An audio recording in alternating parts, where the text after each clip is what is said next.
So I get a lot of comments and even some criticism from people because I'm a Christian, I'm even a Christian pastor, and I'm encouraging people to own and to use firearms, of course, safely, effectively, those kinds of things. But they believe that because I'm a Christian, I'm following Jesus, that I should not be myself using firearms, but I should definitely not be encouraging others to use firearms. I've got a much longer video on this whole subject. I'll drop that down below. But I do want to answer this question by just looking at one of the 10 commandments, the sixth commandment. And in the sixth commandment, of course, it says, "Thou shalt not kill." And of course, you might be thinking, well, that is in direct opposition to the use of firearms, right? Well, let me answer that question. And at the bottom of this, really the most fundamental place that we can understand this for a Christian is that it's because I love others that I want to protect the innocent. I want to protect myself. I want to protect my family. I want to protect my community. Excuse me. And so I want to do that by looking at Westminster Confession. So Westminster Confession and the Catechism, the Larger and Shorter Catechisms, if you don't know, written in the 1640s, it's used worldwide in a lot of conservative, evangelical, Reformed churches. But I think it's helpful on the sixth commandment in here because it not only gives the commandment, again, thou shalt not kill, but it also gives the duties required, like how can we positively obey the sixth commandment, and also the sins forbidden, like what are the ways that we break the sixth commandment. And I just want to read a portion of this to answer this question, why a Christian might lawfully and biblically use firearms for self-defense, of course. This is not someone that's going to go off and do something illegal or just wanting to harm someone else. It's for self-defense or defending others. And this is what it says in part, that these duties that are required by the sixth commandment are all careful studies, lawful endeavors to preserve the life of ourselves and others. It says, by resisting all thoughts, purposes, subduing all passions, avoiding all occasions, temptations, and practices, which tend to the unjust taking of life. And then it says this, by just defense thereof against violence. And it even goes on at the end of this to say, in protecting and defending the innocent. So positively, one of the reasons that we keep and bear arms as Christians is that we want to defend the innocent. The idea here being that it's because I love others that I want to protect others. And so, you might be thinking, well, that doesn't mean that you have to have a firearm. That's maybe true. But, you don't want to just bring your hands or a knife to a gunfight. You want to respond with equal measure to the threat. And so it's really, you're not going to be able to effectively defend the innocent, justly defend the innocent, if you're just hoping at that moment to just maybe subdue them with your hands. That could happen, but I would rather fight force with force. I would rather defend effectively, and that oftentimes takes using a firearm. Again, it's all self-defense. There's nothing proactively wanting to harm anybody, of course. But that's so one of the ways that we obey the sixth commandment, the positive way that we obey the sixth commandment, is by just defense against violence and protecting and defending the innocent.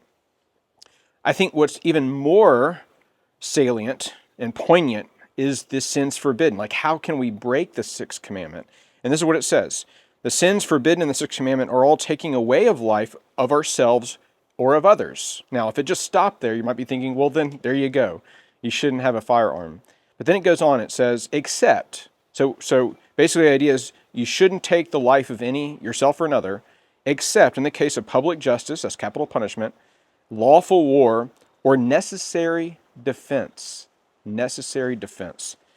And then it goes on, it says, the neglecting or withdrawing the lawful and necessary means of preservation of life.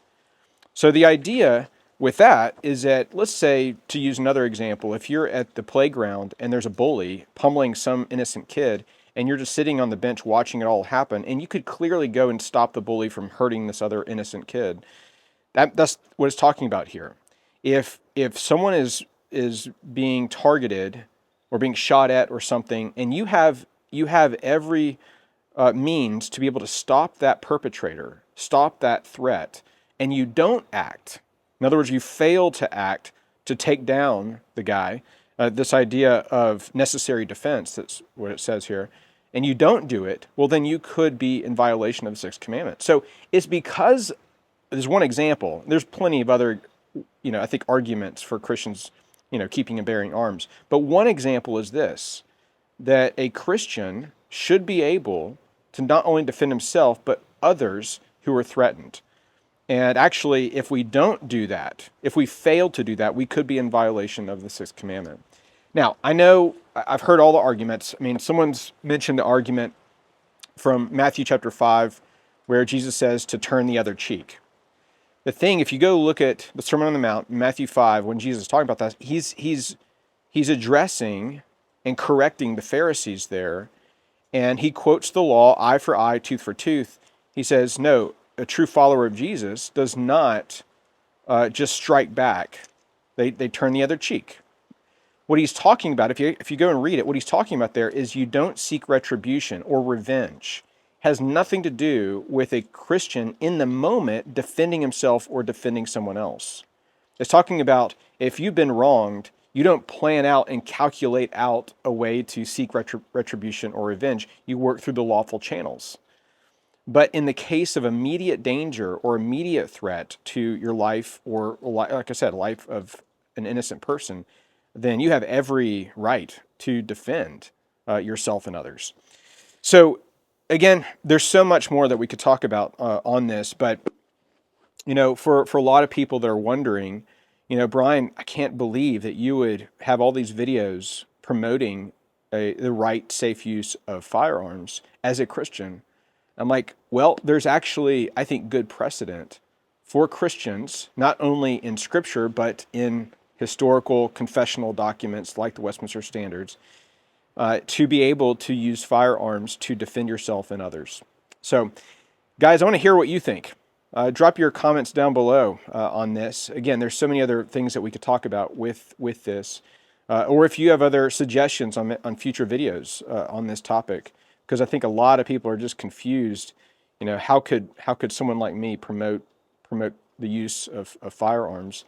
I think it must be understood in its right context in the Bible and in other helpful documents like this. So the Sixth Commandment certainly helps, I think, in that understanding. But thanks so much for your support for us, for our channel, and I really do appreciate you. And leave those comments below, and we'll see you in the next video.